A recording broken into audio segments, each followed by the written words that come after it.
Sometimes when I cease doing and all I am is really being, I don't feel worthy. I don't feel like I'm doing enough. I don't feel like I'm pleasing God. Can anybody relate here? I think that's a common human experience. Lazarus reclining with Jesus is a way that you and I can worship. When we let down our tools, when we set down all of our work, push the chair back from the desk, and we say, I've got nothing to offer, nothing to say, nothing to do, nothing to serve. I'm just going to be. Does God love me when I'm just being, when I'm not doing something like Martha, when I'm not adoring like Mary? Can I be a Lazarus reclining next to Jesus in this story and be a worshiper? The answer is yes. In fact, it's built into the code of the Old and New Testament.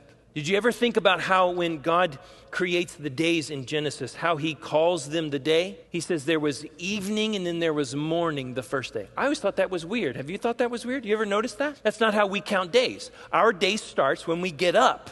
We get up with the sunrise, so the day starts at the sunrise. We would say there was morning and then there was evening the first day. That's not how God says it. He says there was evening, then there was morning the first day. Why does he say that? It's very important. This is baked into the Sabbath, which comes later. This is baked into God's love for us.